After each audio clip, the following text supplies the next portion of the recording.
ou rationnel. En accord ou à l'opposé. Par ici, les brasseurs d'opinion et de vision. Les rencontres de l'heure. Alexandre Dubé est avec nous. Monsieur Dubé, à l'aube d'une semaine de vacances? Presque. Ah, Presque. Comment ça, presque? Il me reste encore une bonne semaine avec vous. Ah, OK. Je pensais que c'était lundi, là. Ah, OK. Non. Ça va, Je ça vais va te faire gracier du de ma bien. présence encore une semaine. Ah, ça me rassure, ça me fait du bien. Disons, ce qui arrive aux employés de TVA, tu sais, on en a parlé, il y a eu Bell, il y a Corus, il y a pas un média privé qui échappe là, à cette crise. Le mot-clé dans ta phrase, Benoît, c'est privé. Oui. Les temps sont très, très, très difficiles. Tu sais, d'abord, moi, c'est sûr que j'ai une pensée pour tous mes collègues. 547 personnes qui vont perdre leur emploi dans les prochaines semaines. Tu sais, moi, c'est pas un chiffre pour moi, 547. C'est des noms. Ouais. C'est des hommes, des femmes, des collègues que j'ai côtoyés sur différents plateaux de télévision au fil des ans. C'est une personne sur 3 à TVA. Alors, je pense que dans un premier temps, il faut avoir une pensée pour eux. Après ça, faut décortiquer un peu le plan qui a été présenté par M. Péladeau. C'est 3 grands axes de ce plan-là. Réduction, donc, de la production d'émissions à l'interne, comme Le Tricheur ou encore La Poule aux œufs d'or. On va confier le mandat à l'externe. C'est des émissions qui vont rester des émissions appréciées beaucoup des Québécois, mais on ne les produira plus à l'interne. Mais produits au privé, par des producteurs privés. Oui, c'est ça. Alors, à l'interne, on produira, par exemple, des émissions d'information, des émissions de services, comme vous aimez, comme Salut Bonjour Week-end, entre autres. Relocalisation des effectifs dans 2 pôles. Le premier, ce sera dans l'édifice du journal actuel. TVA déménagera, Cube également. Et, tu sais, le fait de déménager TVA, le signal est fort, tu sais. L'édifice du 1600 Maisonneuve, c'est emblématique dans l'histoire de la télévision du Québec. Il y a de grandes productions qui ont été tournées à l'intérieur de cet édifice-là. Moi, Benoît, ça fait près de 18 ans là, que je suis dans le domaine, dont 10 à TVA. Puis je me souviens encore une fois de ma première journée quand j'ai passé les portes de l'édifice du 1600 Maisonneuve-Est. Parce que cet édifice-là représente pour moi quelque chose de très, très grand, étant un passionné de la télévision québécoise. L'autre pôle de production, ce sera TVA Québec, où les bulletins régionaux aussi seront enregistrés. Il y aura encore des journalistes dans les différentes régions du Québec. C'est important de le souligner pour la couverture régionale. Mais les choses vont changer dans la façon de produire le bulletin de nouvelles. Maintenant, quand on regarde ce qui se passe, puis Pierre-Carl Péladeau tire la sonnette d'alarme depuis des années, les inéquités avec les géants du Web. Et c'est en grande partie attribuable à la situation qu'on vit actuellement. Les plateformes comme Netflix, Amazon Prime, Tout.tv Extra, Disney+, Crave. Alors, la répartition des revenus est tellement inégale. Juste pour vous donner une idée, là, Google, Facebook, qui sont au cœur d'un bras de fer avec le fédéral actuellement, avec la loi de C-18, ça accapare 80% des revenus de la publicité numérique. Eux, là, des obligations là, du CRTC ou quoi que ce soit, des choses à respecter, là, ils n'ont rien pantoute à respecter. Ben non. Les télévisions, tu sais, comme TVA ou les postes de télé généralistes, ont une série de critères à respecter et récoltent des miettes au niveau de la publicité maintenant. Ce qui m'amène à parler... Mais les gens s'informent là-dessus, Alex. Qu'est-ce que tu veux faire sur TikTok, sur Meta? Les gens s'informent là-dessus. Ils pensent qu'il y a des journalistes affectés par TikTok et Meta aux conférences de presse. Qu'est-ce que tu veux faire? Benoît, tu sais, honnêtement, là, faut pas se demander pourquoi il y a autant de désinformation dans notre société lorsque les gens se tournent majoritairement sur les réseaux sociaux pour s'informer. Moi, là, je respecte beaucoup l'intelligence des gens qui nous écoutent. Moi, là, il me semble que c'est le fun de choisir nos sources d'information, d'aller directement à la source, plutôt que de se fier sur un algorithme qui va décider pour nous qu'est-ce que je vais voir, à quoi je vais être exposé, ce sera quoi la crédibilité de l'information qu'on va me servir. Et les conséquences de C-18 sont grandes, Benoît.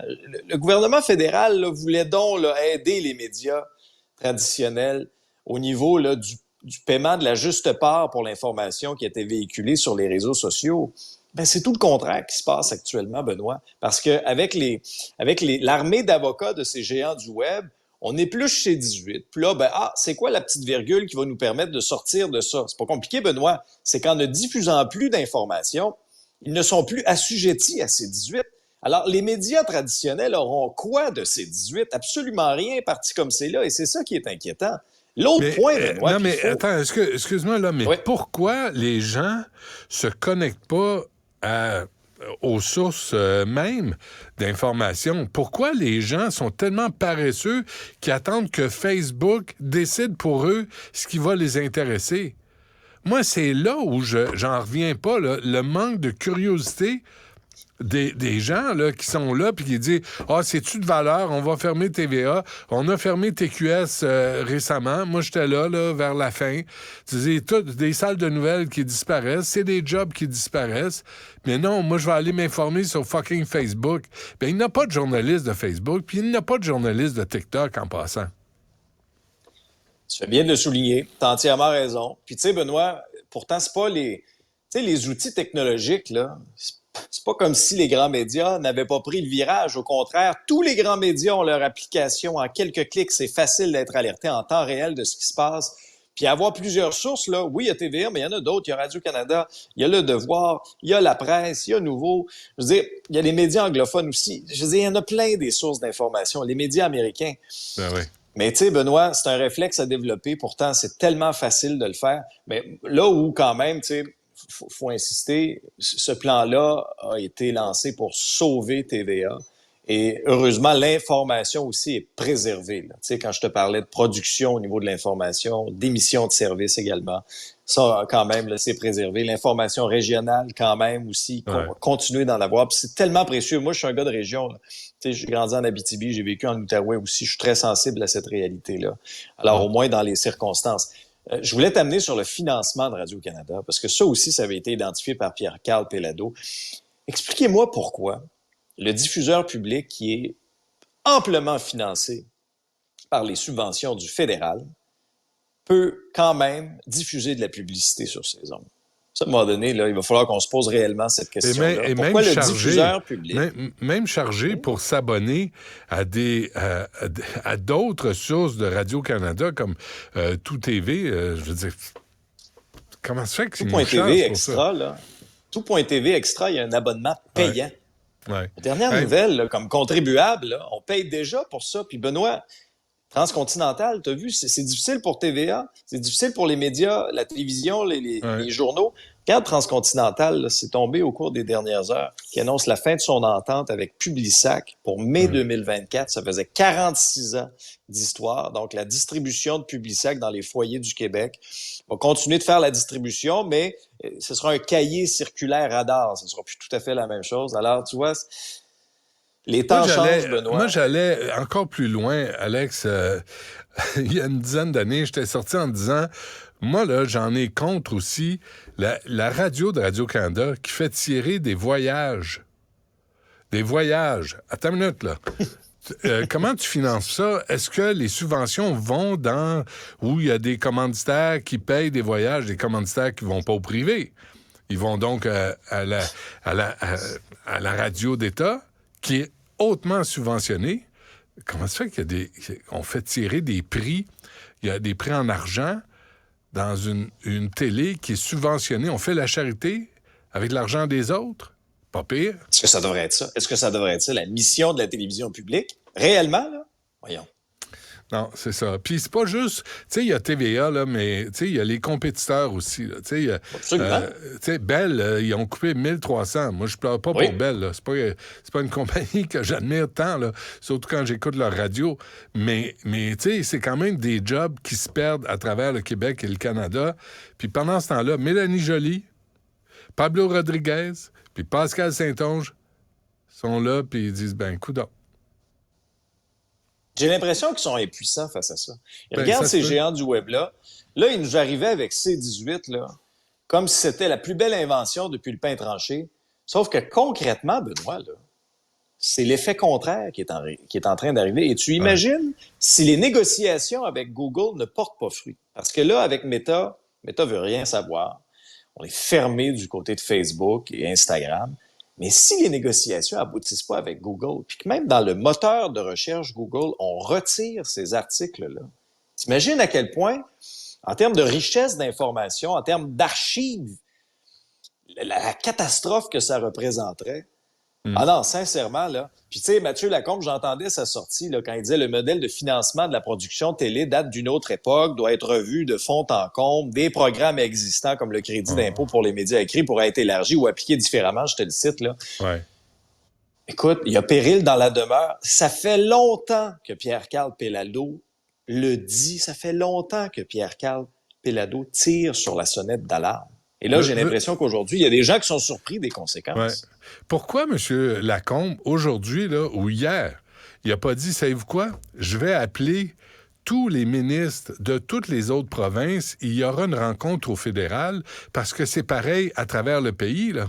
Tous les médias privés en bavent à cause des revenus sur les réseaux, sur le web. Pourquoi? Le Québec, comme tel, peut rien faire. Mais si on s'associe, on est toujours bien dans le Canada, on peut-tu en tirer quelques profits de temps en temps, ça gramouille? Tu sais, pas juste envoyer des chèques.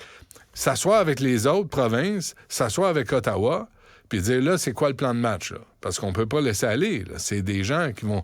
Tu sais, les gens qui sont... Les 547 employés, je suis pas sûr qu'ils vont se trouver de la job au privé, chez les producteurs privés. C'est pas la même job, là. C'est pas la même affaire, puis c'est pas les mêmes revenus en passant, là. C'est une industrie qui se transforme et c'est un enjeu qui est national. Là. Je veux dire, c'est un enjeu qui n'est pas propre que pour le Québec. Puis il en va même aussi de la démocratie. Souvent, on dit les médias, c'est un des piliers de la démocratie. C'est important d'avoir différentes sources d'information, différentes sources d'opinion aussi. Puis un citoyen qui est bien informé peut prendre les bonnes décisions. Ouais. Alors, quand tu t'informes sur Facebook à travers 2-3 vidéos de chats, je suis un petit peu inquiet comme société des décisions qu'on va prendre. Puis un mot, Benoît, rapidement, parce qu'on voit toutes sortes de commentaires, notamment sur X, là. Ceux qui se réjouissent de la perte d'emploi, peu importe là, de quel réseau de quel réseau de télévision, de quel média, là, ceux qui se réjouissent de la perte d'emploi, c'est très, très bas, c'est très petit. Es-tu étonné? Non, je suis pas étonné. Malheureusement, je suis pas étonné. Malheureusement, c'est une minorité de trolls. Ben oui, c'est ça. Rapidement, la grève le 23 novembre, ça ressemble à ça, hein? On se dirige vers ça, là. Là, ce sont les profs affiliés à la FAE, c'est la Fédération autonome de l'enseignement. Eux ne sont pas dans le Front commun. C'est un peu compliqué à suivre là, pour les gens. Front commun, eux, seront en grève le 6 novembre. Et là, on a appris au cours des dernières heures que les syndiqués de la Fédération autonome de l'enseignement, eux, sortent tout de suite la carte de la grève générale illimitée. On va pas y aller d'une journée de grève. Ouais, on va pas y aller d'une journée de grève ici et là. C'est si ça ne se règle pas avec le gouvernement, à partir du 23 novembre, on est en grève générale illimitée. C'est pas rien, là. Ça représente qui, la FAE? 65 000 enseignants, c'est 40 % des profs de la province. On parle de Montréal, Québec, l'Outaouais, Laurentides, l'Estrie et la Montérégie. Alors, on a eu une contre-offre il y a quelques jours de la part de Sonia Lebel qui disait c'est la 4e offre que je dépose. Ça a été rejeté tout de suite par les syndiqués du Front commun. Est-ce qu'il y a eu des développements dans les négociations depuis? Je veux dire, l'heure, il est minuit moins une pour ça aussi, Benoît, là. Ouais. Est-ce que le Québec peut réellement se permettre une grève générale illimitée dans des secteurs aussi névralgiques? Je veux dire, l'éducation, là, on a nos jeunes là, qui en ont bavé pendant la pandémie, qui ont eu pour plusieurs des retards d'apprentissage. Okay? Et là, on se retrouverait en grève générale illimitée. Comprends-moi bien, là, les revendications syndicales, je les comprends, elles sont légitimes. Mais est-ce que depuis une semaine, il y a eu des discussions à la table de négociation? Ou encore une fois, les deux camps sont campés dans leur position et ça n'avance pas, puis on se dirige tout droit vers un scénario qui est déjà écrit, c'est-à-dire la grève générale illimitée. Je peux pas croire. Alors, les deux sont à côté du téléphone, puis ils se disent, il va appeler. Elle va appeler. Non, appelle pas. Elle va appeler, tu vas voir. Il va tellement s'ennuyer de toi. Tu sais, comme un mauvais couple, là, immature, niaiseux, là, tu sais. Oh, ben non, je l'appelle pas. C'est à lui de m'appeler. Oh non, ben c'est pas ça à elle de m'appeler. C'est comme ça que ça va évoluer au Québec. Ça ressemble à ça. Toi aussi, t'es là pour aider. T'as une suggestion pour Bruno Marchand, paraît-il? Oui, je veux revenir. Est-ce que Bruno Marchand va devoir passer au plan F? Rappelle-moi, c'est quoi le plan F? C'est le plan F. Le plan F, c'est le plan fuck off. On oublie ça, là, puis on fait autre chose. Ben, si c'est les conservateurs, Benoît, qui sont portés au pouvoir lors des prochaines élections fédérales, j'ai bien l'impression que Bruno Marchand, pour son tramway, va devoir passer au plan F. Parce que... Je pense que oui. Et c'est Pierre Paulus, le lieutenant au Québec pour les conservateurs, qui a dit « Pierre Poilievre a été clair, on ne dépassera pas, on ne paiera pas pour les dépassements de coûts. » Ça, ce que ça veut dire, OK, c'est que le fédéral, pour un projet initial, on part vraiment du premier scénario, c'était 3,3 milliards en 2019. Ouais. Alors, l'apport du fédéral, 1,2 milliard.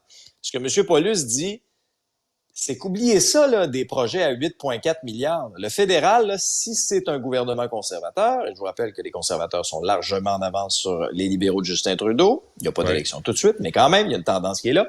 Alors, si les conservateurs sont portés au pouvoir, M. Marchand, là, c'est 1,2 milliard que vous allez avoir du fédéral. Ça fait changement de M. Duclos, lui, qui est prêt à envoyer. Pas de problème. Mais ça, c'est la carte. Il est où le chèque? On va mettre ça sur la carte, on va signer en bas. Non, c'est ça. C'est un tout autre scénario, hein? Monsieur Dubé, portez-vous bien, soyez prudents sur la route en direction de Québec, puis on se reparle lundi. Absolument. Salut. Avec plaisir. Salut, Benoît. Du Trizac. Cet épisode est maintenant disponible en balado et vidéo sur la plateforme Cube, via l'application ou le site cubradio.ca.